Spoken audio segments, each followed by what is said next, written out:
O amor era apenas um jogo na época Tudor. Amor, intrigas, poder e traição. Na corte dos Tudors, o amor nunca foi apenas uma questão de sentimentos. Era uma arma política, uma estratégia de sobrevivência e muitas vezes um jogo perigoso. Mas o que os Tudors fizeram com o conceito medieval do amor cortês foi muito além do romantismo. Eles transformaram essa ideia em um palco de alianças, manipulações e tragédias que moldaram o rumo da história inglesa. Oi, coroados e curiosos, eu sou a Steph e hoje vamos mergulhar em um tema cheio de romance, intrigas e poder. Como os monarcas Tudors usaram a ideia medieval do amor cortês para reforçar sua influência e moldar a política da época. O amor cortês, aquele conceito de cavaleiros heróicos e damas inacessíveis, foi muito mais do que uma simples idealização romântica. Ele foi uma estratégia poderosa, usada para fortalecer alianças, manipular adversários e consolidar o poder dessa dinastia nova. Então, bora lá! Antes de falar dos Tudors, vamos entender o que era o amor cortês. Na Idade Média, um cavaleiro se apaixonava perdidamente por uma dama, geralmente casada, inacessível e fora do alcance dele. Mas, em vez de declarar o seu amor abertamente, ele ficava ali, quietinho, idolatrando a dama à distância, compondo poemas, escrevendo músicas e jurando lealdade eterna. Parece um crush adolescente, mas com muito mais drama e regras. O amor cortês era todo baseado na ideia de um amor platônico, puro e inatingível. Não era sobre ficar junto fisicamente, mas sobre adorar a outra pessoa como se fosse perfeita. E claro, esse amor geralmente vinha com muitas demonstrações públicas de coragem e devoção. O cavaleiro via a dama como um ser quase divino, perfeito e inalcançável. Prometia servi-la para sempre, como se fosse um soldado no campo de batalha. Ele nunca avançava o sinal. O amor era para ser puro e casto, mesmo quando a paixão era evidente. Acho lindo. Quando podemos voltar? Enfim, esse conceito foi super popularizado em obras medievais como O Amor da Corte de Andreas Capellanus. Mas antes que você fique aí suspirando, não era só sobre romance. O amor cortês também era uma forma de mostrar status, ganhar prestígio e, em muitos casos, manipular pessoas. E quem soube fazer isso muito bem? Sim, os Tudors. A dinastia Tudor pegou o que era essencial no amor cortês, a devoção, o simbolismo e o espetáculo, e transformou isso em uma ferramenta política. Para eles, o amor não era só sobre romance, era sobre poder, controle e estratégia. Henrique VII usou isso para consolidar sua posição e sua influência foi transmitida para as gerações seguintes. E seu filho, Henrique VIII, levou a outro nível. Mas calma, a gente vai chegar lá.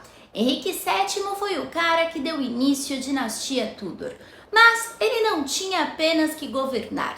Ele precisava convencer todo mundo que tinha direito ao trono. Afinal, ele chegou ao poder depois de vencer a Guerra das Duas Rosas, e muita gente ainda desconfiava dele. Então, o que ele fez? Usou as lendas arturianas e o amor cortês para criar a sua imagem de rei ideal.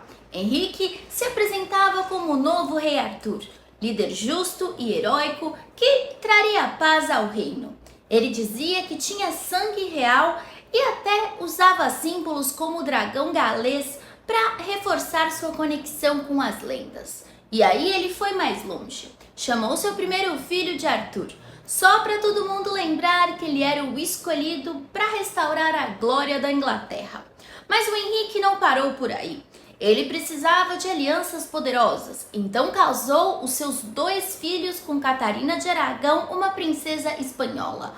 Claro que ambos os casamentos, primeiro com o príncipe Arthur, que faleceu antes de produzir herdeiros, digo isso porque para mim eles consumaram o casamento. Até comentei num vídeo que você encontra aqui na playlist Tudor. foi uma jogada política incrível. Ao se unir à maior potência da época, a Espanha, o Henrique não só fortaleceu sua posição, como trouxe mais prestígio à sua nova dinastia. Catarina de Aragão era muito mais que uma peça no tabuleiro político.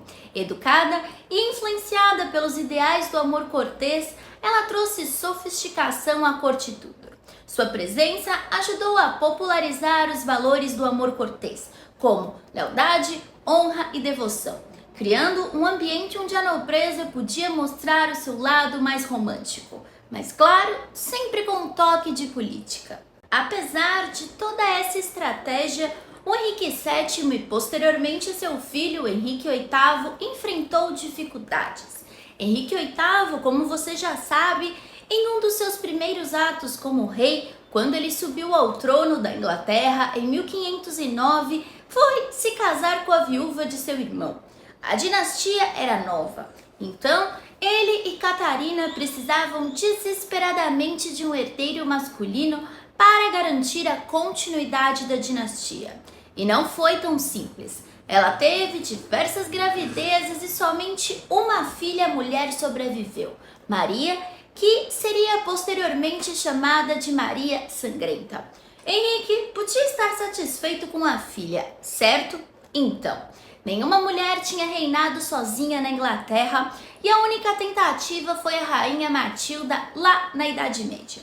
E deu tão certo que o período foi chamado de anarquia e inspirou o House of Dragons. Enfim, Henrique VIII era um verdadeiro showman da política e do amor. Ele pegou o conceito medieval de amor cortês e o transformou numa ferramenta poderosa para fortalecer a sua imagem de rei perfeito. Ele se retratava como o cavaleiro dos sonhos, forte, romântico, heróico e sempre disposto a fazer grandes gestos. E claro, isso não era só sobre romance, era sobre poder. Aí, quando ele começou a cortejar Ana Bolena, Henrique VIII deu um show de como levar o amor cortês a outro nível. Ele escrevia cartas apaixonadas para Ana, cheia de elogios e declarações. Ele a descrevia como uma musa inalcançável, praticamente colocando-a num pedestal. Só que Ana Bolena não era nenhuma donzela indefesa esperando para ser salva. Pelo contrário, ela era brilhante. A Ana, muito esperta, resistiu aos avanços de Henrique, recusando-se a ser apenas uma amante na longa lista dele, preocupada em não se tornar como a irmã dela, Maria Bolena, que foi rapidamente descartada pelo rei. Isso só aumentou a obsessão de Henrique. Ele estava determinado a conquistá-la de qualquer maneira. Quando finalmente se casaram, depois de mais de 7 anos de espera, Ana passou de musa distante para rainha da Inglaterra. Mas o papel de esposa do rei não era exatamente um conto de fadas. Pressão para dar a Henrique um herdeiro masculino era enorme. Catarina de Aragão sabia disso e quando isso não aconteceu novamente com a Ana, a relação começou a desmoronar. Para piorar, os inimigos da Ana na corte, liderados por Thomas Cromwell, aproveitaram o momento de fraqueza para derrubá-la. Cromwell orquestrou acusações de traição, adultério e até incesto contra Ana. Tudo mentira, mas o suficiente para selar o seu destino. Em 1536, Ana Bolena foi executada, e o mesmo amor cortês que a colocou no trono acabou sendo justificado para trazer a sua queda. A história de Henrique VIII e Ana Bolena é um exemplo claro de como o amor cortês Tudor é muito mais sobre estratégia e poder do que romance de verdade. Porém, o amor cortês não era só uma coisa de homens. As rainhas Tudor também sabiam usar essa ideia ao seu favor ou desfavor. Em uma corte onde tudo era política, elas transformaram o amor idealizado em uma arma para sobreviver e prosperar. Vamos começar falando de Maria I Tudor. A pobre só queria um amor para chamar de seu. Maria I Tudor, filha de Catarina de Aragão, era uma sonhadora. Ela queria um casamento por amor, mas acabou entrando em uma união politicamente arranjada com Filipe II da Espanha, Para ela, Felipe era o príncipe encantado, poderoso, bonito e, acima de tudo, católico como ela. Mas, na prática, o casamento foi um desastre. O rei Felipe II passava mais tempo fora do que ao lado da Maria, e ela enfrentou pelo menos 2 gravidezes psicológicas, acreditando estar esperando um filho que nunca chegou. Sozinha e desesperada, Maria terminou seus dias como uma rainha infeliz e solitária. Já a irmã dela, a rainha Elizabeth I, filha de Ana Bolena, foi o que chamamos de rainha virgem e musa suprema. Ela foi um verdadeiro gênio em usar o amor cortês. Aprendendo com os erros de sua mãe, Ana Bolena, e de sua irmã, a rainha Maria I, Elizabeth decidiu que não iria se casar. Pelo menos não com um homem de carne e osso. Ela se declarou casada com a Inglaterra e criou para si a imagem de rainha virgem. Isso não só colocou em um pedestal quase divino, mas também a protegeu de perder poder em um casamento político, já que quando uma rainha se casava com um rei, ele se tornava superior a ela. E por esse motivo que, por exemplo, o príncipe Filipe nunca foi rei. A rainha Elizabeth tinha que ser suprema, a segunda no caso. Mas enfim, essa Elizabeth, filha do Henrique VIII, era uma mestre na arte da manipulação. Ela flertava com seus cortesãos como Robert Dudley, mas nunca se comprometeu. Os homens a adoravam como uma musa inatingível. E ela usava essa devoção para garantir alianças e manter o controle total sobre seu reino. Sua habilidade em manter todos ao seu redor encantados mais à distância foi uma das razões pelas quais ela conseguiu governar por tanto tempo e com tanto sucesso. Além disso, o amor cortês não foi apenas um elemento central na política e na vida social da corte Tudor. Ele também mudou profundamente a literatura da época. Poetas, dramaturgos e escritores exploravam o conceito de amor idealizado para capturar a essência das tensões, virtudes e desafios da sociedade Tudor. Esse tema atravessou os gêneros literários, aparecendo tanto em obras poéticas quanto nos dramas mais complexos da Inglaterra elisabetana. A literatura Tudor frequentemente refletia os valores do amor cortês, mas também questionava suas limitações e contradições. O amor puro e idealizado era exaltado, mas os perigos e as tragédias desse mesmo ideal também eram explorados, revelando o lado sombrio do romantismo extremo. William Shakespeare é, sem dúvida, o autor mais emblemático da literatura inglesa e um mestre em explorar as nuances do amor cortês em suas obras. Ele usou o conceito de amor idealizado para criar histórias que não apenas entretinham, mas também revelavam verdades profundas sobre a natureza humana. Em Romeu e Julieta, talvez a sua peça mais famosa, Shakespeare oferece uma visão ampla do amor cortês. Romeu, um jovem apaixonado, representa o cavaleiro devotado. Ele idolatra Julieta como uma figura perfeita e inatingível. O amor entre eles é puro, apaixonado e transcendente, mas também perigoso e impulsivo. Shakespeare usa essa história para mostrar que o amor idealizado, quando levado ao extremo, pode ser tão destrutivo quanto belo. Outras peças de Shakespeare, como Muito Barulho por Nada e Sonho de uma Noite de Verão, também lidam com as complexidades do amor. Em Muito Barulho por Nada, os personagens Benedict e Beatrice desafiam as convenções do amor cortês ao se envolverem em batalhas verbais afiadas, antes de finalmente se apaixonarem. Já em Sonho de uma Noite de Verão, Shakespeare explora a loucura e a irracionalidade do amor, muitas vezes ridicularizando os ideais muito românticos. Além de suas peças, Shakespeare também foi um grande poeta. Seus sonetos frequentemente abordam o amor de uma forma que reflete os valores do amor cortês, mas também desafiam as normas. Nos sonetos, o amor é idealizado, mas também é mostrado como algo imperfeito, vulnerável ao tempo e às falhas humanas. Por exemplo, no soneto 18, Shall I Compare Tree to a Summer's Day, ele celebra a beleza temporal da amada, enquanto outros sonetos lidam com ciúmes, traições e o desejo carnal. Outro ícone da época Tudor é Philip Sidney, e sua obra As Trofeu e Stella é um exemplo brilhante de como o amor cortês foi interpretado e reinventado na poesia elisabetana.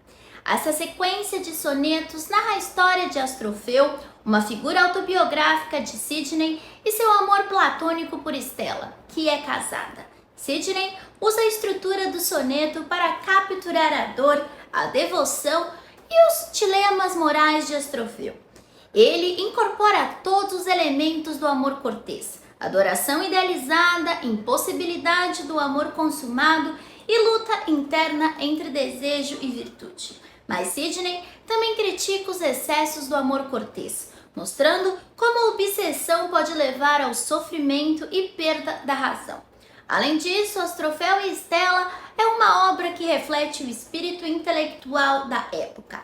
Sidney combina referências clássicas e renascentistas para criar uma poesia rica em significado, que vai além do mero romantismo. Ele explora questões filosóficas e éticas como o papel do dever e natureza do amor. E não podemos esquecer de Edmund Spenser, outro gigante da literatura Tudor que levou o amor cortês a um nível épico em sua obra The Faerie Queene. Esse poema alegórico combina romance, aventura e moralidade, usando o amor como um dos temas centrais. Em The Faerie Queene, Spenser celebra as virtudes cavalheirescas e o amor idealizado, mas também questiona os desafios e contradições desse ideal. Cada cavaleiro da história representa uma virtude específica, e suas jornadas envolvem dilemas amorosos que testam sua lealdade, coragem e pureza. Por exemplo, a personagem Britomarte é uma cavaleira que simboliza a castidade. Ela embarca em uma busca para encontrar seu amor verdadeiro, mas enfrenta inúmeros desafios que colocam à prova sua fé e determinação. Além disso, ele também usou a obra como uma homenagem à Rainha Elizabeth I, retratando-a como Gloriana, a Rainha das Fadas. Essa idealização de Elizabeth como uma figura perfeita e inacessível é bem nítida de amor cortês, mostrando como a literatura da época foi profundamente influenciada pela política e adoração pública da Elizabeth. Enfim, a literatura da Era Tudor usou o amor cortês não apenas para entreter, mas para refletir e criticar os valores e tensões da sociedade. Escritores como Shakespeare, Sidney e Spenser mostraram que o amor idealizado era ao mesmo tempo inspirador e perigoso, capaz de elevar os indivíduos a atitudes heróicas, mas levá-los também à ruína. Além disso, o amor cortês na literatura foi uma forma de explorar questões mais amplas, como virtude, poder, dever e liberdade individual. Mas afinal, o que aprendemos com isso? Tanto Henrique VIII quanto as rainhas Tudor, suas filhas, usaram o amor cortês para sobreviver e prosperar em um mundo onde política, poder e romance estavam entrelaçados. Para eles, o amor era muito mais que sentimentos. Era estratégia, controle e, acima de tudo, sobrevivência. Sejam nas cartas apaixonadas de Henrique para Ana Bolena ou os flertes habilidosos de Elizabeth com seus cortesãos, o amor cortês na Era Tudor era um jogo onde apenas os mais inteligentes e astutos sobreviviam. Essas histórias continuam fascinantes até hoje porque mostram como o amor pode ser complicado e perigoso. Na corte Tudor, era impossível separar o coração da coroa. E eu espero que você tenha gostado desse vídeo. Se gostou, lembra de seguir o canal. Temos vídeos todos os dias às 19 horas. Um beijo e até o próximo vídeo.